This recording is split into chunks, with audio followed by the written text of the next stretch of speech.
මම අද ඔයාලට කියලා දෙන්නේ මැගී අත දාලා වීකර දාපු මේ ගවුම මහන්නේ කොහොමද කියලා. මේක 60 පළල රෙද්දෙන් යාර එකමාරකින් තමයි මේ ගවුම කරලා තියෙන්නේ. ඇත්තටම සාමාන්‍ය ෆන්ක්ෂන් එකකට උනත් ඔයාලට මේක අඳින්න පුළුවන්. ලස්සන ගවුමක්. මොකද මේක මහලා තියෙන්නේ මගේ සයිස් එකට. ඩමි එක මට වැඩිය පොඩි. ඉතින් මේ ඇත්තටම මම ඇඳහම ගොඩක් ලස්සනට තියෙනවා. සාමාන්‍යයෙන් අත් මහත කෙනෙකුට ඇඟ චුට්ටක් මහත මං වගේ කෙනෙකුට මේ ගවුම ගොඩක්ම ලස්සනට තියෙනවා. ඒ වගේම මේක පිටිපස්ස අපි මේකේ මෙහෙම ගැදර් කරලා පිටිපස්ස මේ විදිහට පොඩි ගැදර් එකක් දාලා තියෙනවා. ඒ කියන්නේ අර ඉලාස්ටික් නූලෙන් මේ විදිහට ගැදර් කරලා තියෙනවා. ඒකෙන් අපිට ෂිප් එකක් දාලා නැහැ. ඒකෙන් අපිට පුළුවන් ගවුමේ හැඩේ අපේ ඉන්නේ හැඩේ ලස්සනටම ගන්න.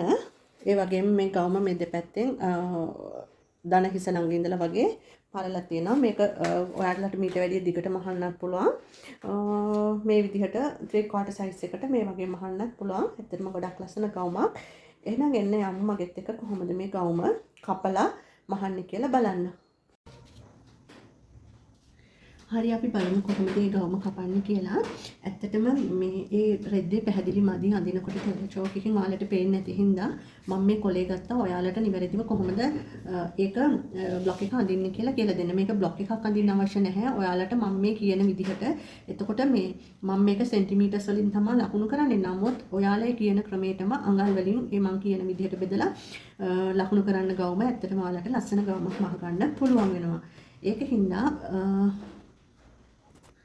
අපි බලමු කොහොමද මේ ඉස්සෙල්ලාම මේ රෙද්ද නමා ගන්න කියලා මම ඔයාලට පෙන්නුවා. මේක මේ 60 පළල මගේ ළඟ යාර එකමාරයි තිබ්බේ. එතකොට මට එකෙන් අතක් කපන්න හැම රෙදි මදි හින්දා තමයි මම මේ වගේ ගවම ඩිසයින් කරේ කපනවා කියලා හිතලා. එතකොට ඒ රෙද්ද ගත්තාම අපි 60 පළල රෙද්ද බලවාටි දෙක මේ පැත්තට කිටින්ද හතරට මෙහෙම කොටස් නමා ගත්තාම මේ පැත්තේ බලවාටි දෙකයි නැම්මයි අපිට එනවා. එතකොට පළු හතර තියෙනවා. මොකද මේ දිගට තමයි අපේ බලවාටිය තියෙන්නේ. එතකොට මේ උස පැත්ත. එතකොට මේ රෙද්ද දැන් මේ රෙද්ද හතරට නමලා තියෙන්නේ.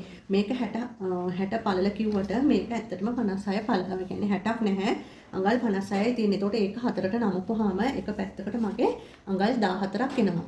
ඊට පස්සේ ඒකෙන් තමයි මම මේ මැගී අත දාලා මේ ගවුම කපවුවේ. එහෙනම් බලමු අපි කොහොමද ඒක කපන්නේ කියලා. එතකොට ඔයාලා මේ කොටස ඇත්තටම ඇද ඇරලා කෙලින් කපාගෙන තියෙන්න ඕනේ. ඊට පස්සේ එතන ඉඳලා අපි මෙහෙම උරහිස මාක් කරන්න. ඔයාලගේ උරහිස දෙකෙන් බෙදලා එන ප්‍රමාණය තමයි මේ උඩින්ම ලකුණු කරන්න ඕනේ. මම දැන් බ්ලොක් එක අඳින්නේ මෙහෙම පල්ලෙහාට. මෙතන ඉඳලා පල්ලෙහාට තමයි අඳින්නේ මේ පැත්තට. එතකොට මේ තියෙන්නේ මගේ නැම්ම පැත්ත. මෙතන තමයි මේ බලවාටි තියෙන්නේ. බලවාටි යට කොටස නැම්ම. එතකොට උරහිස දෙකට බෙදපුවාම එන ප්‍රමාණය කොච්චරද කියලා බලලා ඔයාලට පුළුවන් ඒක මෙතන ලකුණු කරන්න. ඊට පස්සේ උරහිස දෙකට බෙදලා ඒකට අඟල් භාගයක් එකතු කරපු මෙන්න අපි ලකුණු කරනවා මෙතන. මෙතන නැම්ම රේඛාවෙන් ඉඳලා පල්ලෙහාට උරහිස දෙකට බෙදලා අඟල් භාගයක් එකතු කරපු මෙන්න. ඊට පස්සේ අපි කරන්නේ ඒක මේ විදිහට රේඛාවකින් යා කරනවා. මේක තමයි අපේ රැගල් උස විදිහට අපි ලකුණු කරන්නේ. මේ අතට අපි ලකුණු කරේ රැගල් පළල. ඊට පස්සේ මම කරන්නේ වෙනදා වගේම උරහිසේ ඉඳලා අඟලක් පහක් කරලා මේ විදිහට අපේ අලුත් උරහිස අපි අඳිනවා.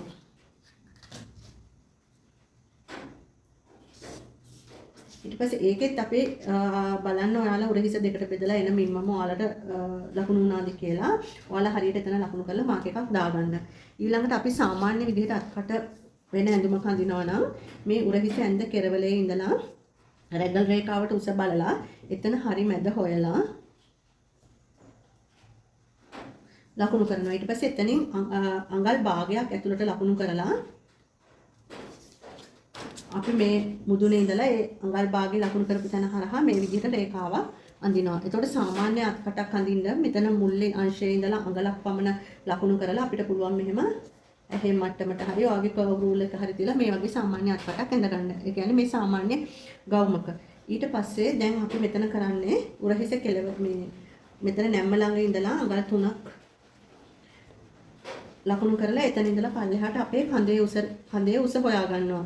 සාමාන්‍යයෙන් ඔයාලගේ කඳේ උස ආවට පස්සේ ඒකට අඟලක් විතර එකතු කරලා මේ විදිහට රේඛාවක් ඇඳගන්න. අඟලක් එකතු කරන්නේ අපි කඳ වෙන් කරනවා. එතකොට අපි මේ හරස් අතට අපි පපුවට ඉනවට මෙහුම් වාසි තියලානේ මහන්නේ. එතකොට අපි උසට මෙහුම් වාසි තියන්නේ බ්ලොක් එකක් නෙමෙයිනේ අඳින්නේ. අපි කෙලින්ම රෙද්ද අඳින හින්දා ඒ අඟල අපි මෙතනට එකතු කරලා අපි කරන්නේ මේ කෙලින්ම රේඛාව ඇඳ ගන්නවා. එතකොට අපිට මැහෙනකොට අපේ අවශ්‍ය උස ප්‍රමාණය එනවා මේ කඳේ උඩ කොටසේ.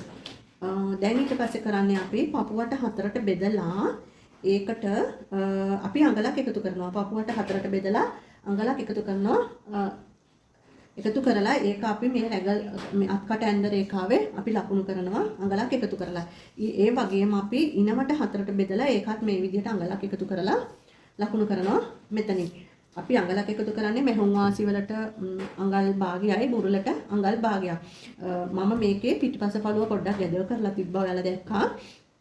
ඒ ගැදව කරන්නේ මගේ ඉන්නේ ෂේප් එකට ලස්සනට ගැදව කරාට පස්සේ අර බුරුලක් හිටින්නේ නැහැ. ඉන ළඟින් හොඳට ෂේප් වෙලා ෆ්‍රොක් එක හිටින හින්දා තමයි මම මේ විදිහට ගැදව කරන්නේ. එතකොට මට අර පොඩි තියෙන අඟල් භාගේ කොටස් හතරකට විතර අඟල් දෙකක් එනවනේ.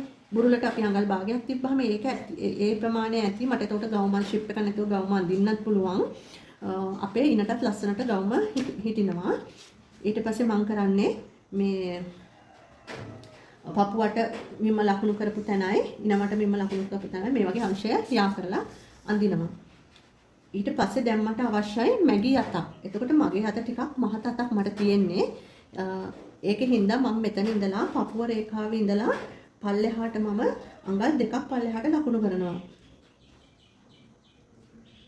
එතකොට සාමාන්‍ය මහත නැති පපුවට පොඩි ප්‍රමාණයක් තියෙන කෙනෙකුට අඟල් එකහමාරක් ලකුණු කරාම ඇති. මම එතන ඉඳලා මේ විදිහට ඉරක් අඳිනවා. ඊට පස්සේ මේ මගේ අත මහතකින්ද තමයි මම පපුවට 40ට වැඩි 38 ඉඳලා වැඩි කෙනෙකුට අඟල් දෙකක් පල්ලෙහාට පහත් කරන්න. මොකද එයාගේ අනිවාර්යෙන් අත මහතයත් ගොබේ මහතය කියන්නේ අපි මෙතන අඳින අත අපිට දාන්න ඇති ප්‍රමාණයට තියෙන්න ඕනේ. එතකොට මේක මගේ අඟල් 14නේ පළල මට අත දිගට ගන්න බෑ. මැගී අත මට උපරිම ප්‍රමාණය තමයි මම මෙතනින් ගන්නෙ. එතකොට මම මේ අත මෙන්න මේ විදිහට දිගටම අඳිනවා. ඇඳලා ඉවර වෙලා මේ ඔයාගේ අවශ්‍ය ප්‍රමාණය ලකුණු කරන්න. නමුත් මට මේ කොනටම අවශ්‍ය හින්දා මම ඒක මේ කොනටම ඇඳලා. ඊට පස්සේ මේ රේඛාවත් මම කරන්නේ මේ කොනටම මෙහෙම දික් කරගන්නවා. එතකොට ඔයාලා අඳිනකොට ඔයාලට අවශ්‍ය ප්‍රමාණය දික් කරලා මේකත් ඒ ප්‍රමාණයටම දික් කරන්න. දික් කරලා මම කරන්නේ මෙතන ඉඳලා අඟලක් අඩු කරලා ලකුණු කරනවා. මේ අපි අඟල් දෙකක් පල්ලෙහාට මේ ඇඳ රේඛාවේ මම අඟලක් අඩුව ලකුණු කරලා අත්කට මෙන්න මේ ප්‍රමාණයට අඳිනවා. මේ තියෙන්නේ මගේ අත්කට. ඊට පස්සේ කරන්නේ මම එතන ඉඳලා මෙන්න මෙහෙම පොඩි හැඩයක් මෙන්න මේ විදිහට අඳිනවා අතේ. මෙතනින් පොඩි හැඩයක්. ඒක කොච්චර ප්‍රමාණයක්ද කියලා අවශ්‍ය වෙන්නේ නැහැ. ඔයාලට ඒක මේ විදිහට පොඩ්ඩක් හැඩ කරලා අඳින්න. ඊට පස්සේ දැන් මට ඕනේ දැන් මෙන්න මෙතන අපි මෙතන ඉඳලා උරහිසේ උඩ කෙළවරේ ඉඳලා මෙතනට එන ප්‍රමාණය බලන්න ඔයාගේ අත් ගොබේට ඇතිද කියලා. ඒ කියන්නේ අතේ මහත තැන අත වට මැනලා බලන්න ඒ ප්‍රමාණය මේක තියෙනවද කියලා. මෙතන සමහරක් වෙලාවට පොඩි වුණොත් අපිට අත දාන්න කියන්නේ අතේ ගානටම හිරට වගේ තමයි හිටින්නේ. එහෙම වුණොත් ඔයාලා කරන්න ඕනේ මෙතනින් චුට්ටක් තව අඟලක් විතර උස්සන්න.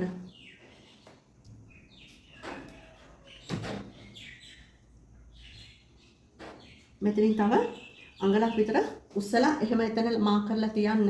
අපි ඉස්සෙල්ලාම කර ඇඳලා ඉන්නේ. කර මම මේ විදිහට අඟල්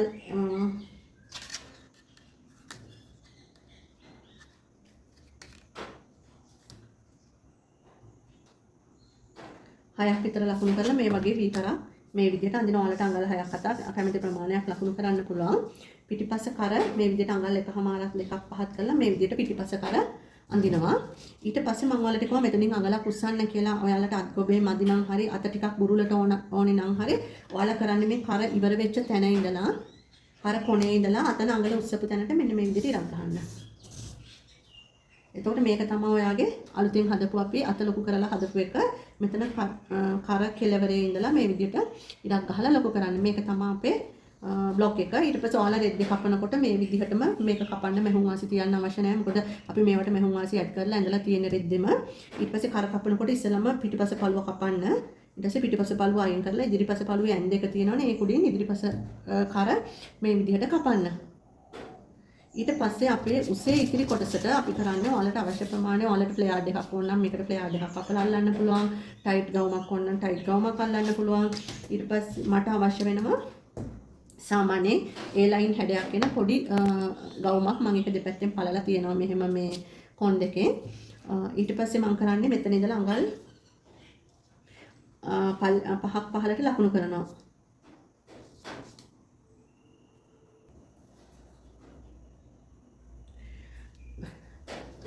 අපි මේ විදිහට හිතන්න කඳ කොටස කපලා අයින් කරා කියලා.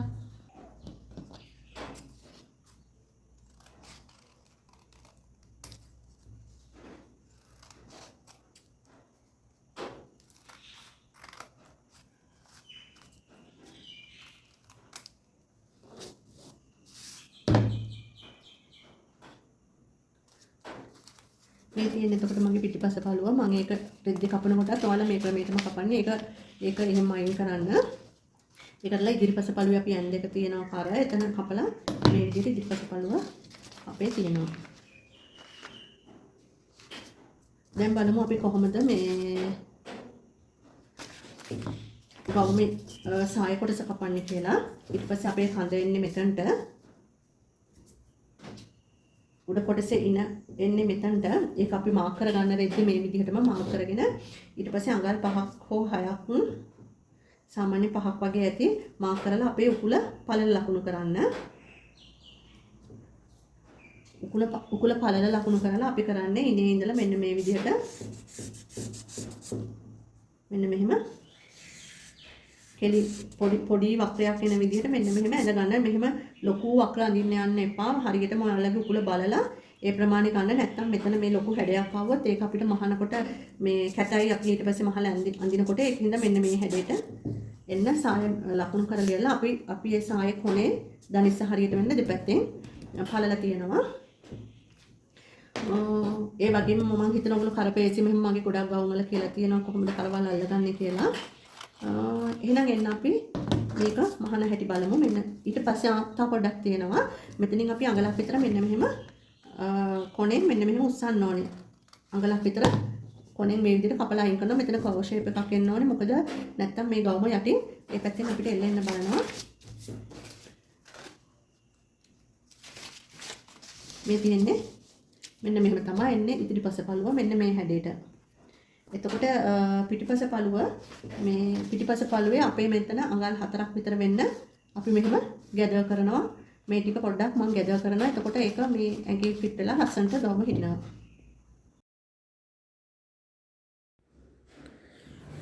මේ තියෙන්නේ කර මං අල්ලනවා. ඒක ඉස්සලම කර ඉස්සරහ පළුවයි පිටිපස්ස පළුවයි දෙපැත්තම ඔලොක් කරලා ඊට පස්සේ කරට තියලා අල්ලලා කට් මාක් දාගන්න ඕනේ. කට් මාක් දාගෙන ඒක අනිත් පැත්ත හරවලා අපි පේසිම දිගේ වටේ මහනවා. මහල ඉවර වෙලා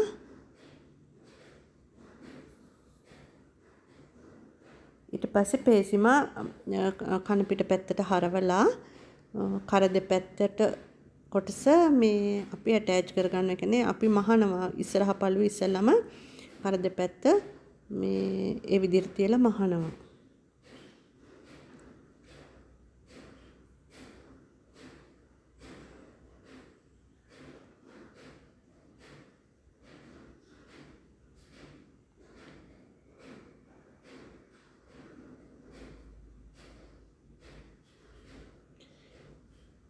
පිටිපස්ස පළුවේත් කර ඒ විදිහටම අල්ලගෙන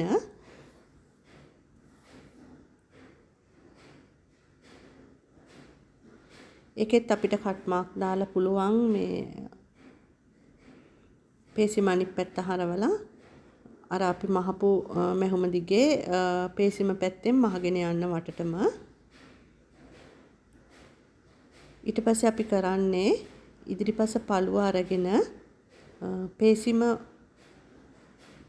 උරහිස තියලා පිටිපස පළුවේ පේසිම අපේ ඉදිරිපස පළුවේ උඩ පැත්තට තියෙනවා.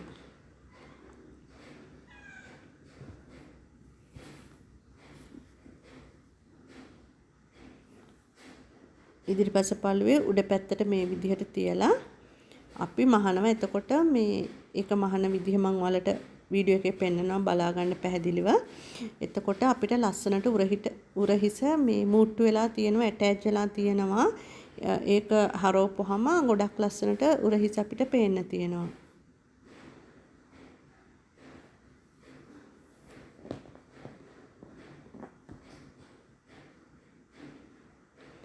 අනිත් පැත්තත් ඒ විදිහට මාලා කරගන්න.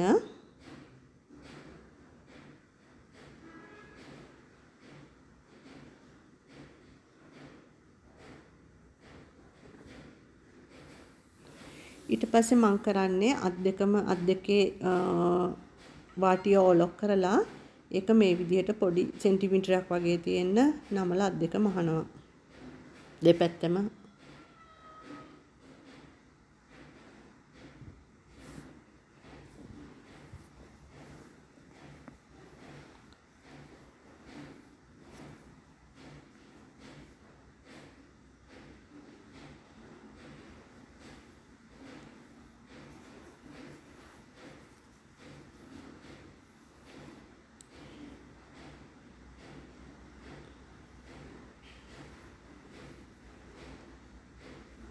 ඊට පස්සේ මම පිටිපස්ස මේ ඉලාස්ටික් නූල් එකෙන් ඇටච් කරගන්න යන්නේ. මට ඒකට වෙනම බොබින් එකක් මම තියාගෙන ඉන්නවා. මේ මොකද මේ බොබින් එකේ නූල තදට තියෙන්න බෑ, චුට්ටක් බුරුල් වෙන්න ඕනේ.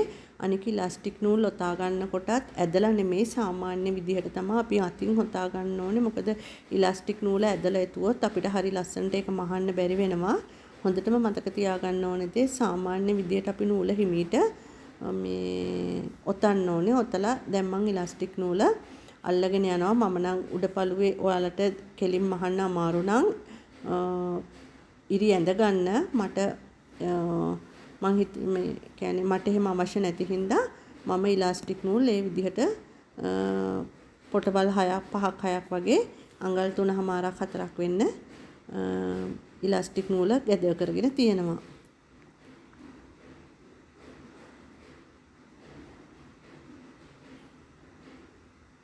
ඊට පස්සේ මම දෙපැත්තම ඉනයි අංශය දෙපැත්ත පළු දෙකේම ඕලොක් කරගෙන දැන් මම කරන්නේ අංශය දෙපැත්ත අල්ලනවා, මූට්ටු කරනවා. ඒක හරියටම ඔයාලට පැල්ම ඔයගලන්ට ඕන නම් දෙපැත්තෙන් පලන්නත් පුළුවන්, නැත්නම් එහෙම නොකර ඉන්නත් පුළුවන්. නැත්නම් ඔයාට ඉස්සරහින් දනිස ළඟින් අපිට මේ ඕපන් එකක් තියන්නත් පුළුවන්. ඊට පස්සේ මම කරන්නේ දනිසට පොඩ්ඩක් උඩින් නවත්තලා ඊට පස්සේ ඕපන් එක දෙපැත්තේ ඕපන් එක මහ ගන්නවා. ඔයාලා මතක තියාගන්න අපි මෙහුම් වාසි අඟල් භාගයයි තිබ්බේ. මේ හරියටම අංශය අපිට අඟල් භාගයක් තියලා මහන්න නැත්නම් ගවුම ලොකු වෙයි. මොකද අපි බුරුලටත් අඟල් භාගයක් තියපු හින්දා අතනින් පොඩ්ඩක් මේ ඇල්ලුනොත් අපිට ගවුම ගොඩක් ලොකු වෙනවා. එතකොට කැතයි අපේ ඇඟේ හැඩයට එන්නේ නැහැ.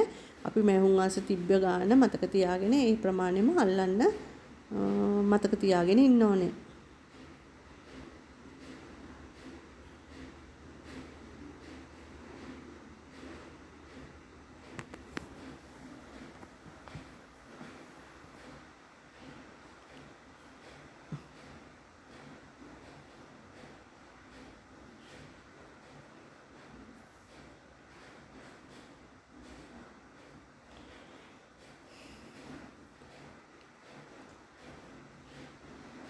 මේ තියෙන්නේ මම ඕපන් එක මහනවා.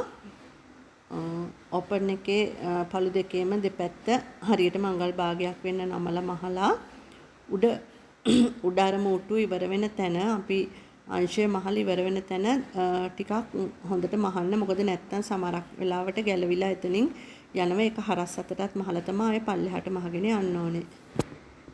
ඊට පස්සේ ආලට පුළුවන් වාටිය මහලා ගවම ඉවර කරන්න. මං හිතනවා ඔයාලට පැහැදිලිව තේරෙන්නේ නැති කියලා.